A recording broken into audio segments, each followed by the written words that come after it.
भारतीय इतिहास की ये एक अलग ही विशेषता रही है कि जो कभी भी महान थे ही नहीं, हमारा इतिहास सदा उन्हें ही महान बताता गया और जो हमेशा से महान थे, उन्हें कभी महान बता ही नहीं पाया।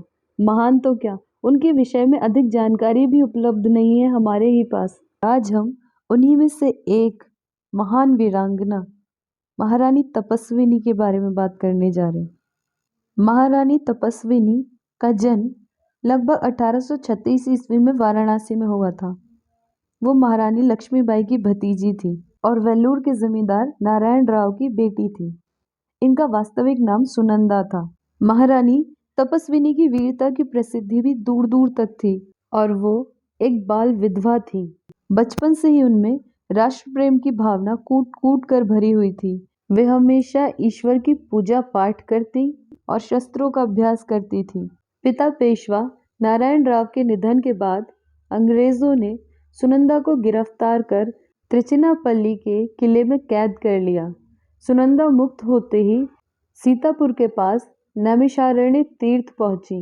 वहीं उन्होंने संत गौरी शंकर से दीक्षा लेकर वैराग्य धारण कर लिया और गुप्त रूप से अंग्रेजी शासन के विनाश के कार्यों में जुट गई।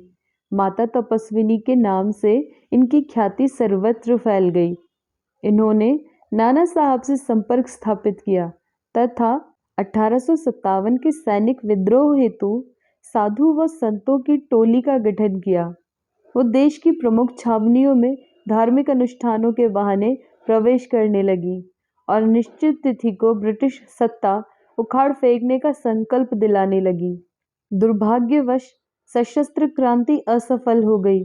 बड़ी संख्या में ब्रिटिश सरकार द्वारा साधु व संतों का कत्लेआम किया गया।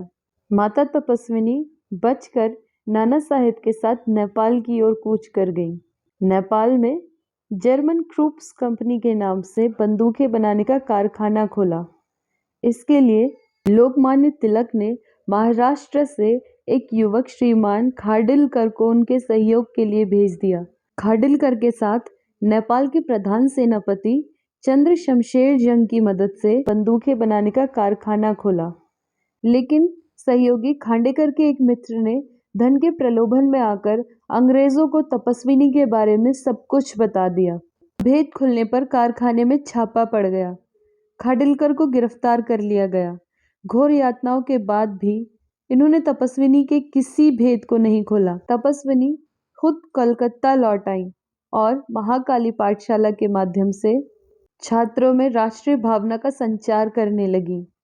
1905 में बंग भंग आंदोलन के अवसर पर उन्होंने साधु संतों को पुनः विद्रोह का मंत्र फूंका। गुप्त संदेशों को देश के एक कोने से दूसरे कोने में पहुंचाने के लिए माता तपस्विनी सशक्त माध्यम बनी। उन्होंने विशेषकर महिलाओं को राष्ट्रहित के लिए प्रत्येक आंदोलन में भागीदारी करने के लिए प्रेरित किया। माता तपस्विनी अपने जीवन के अंतिम क्षणों तक राष्ट्र की सेवा में लगी रही तथा 1907 में माता जी का स्वर्गवास हो गया।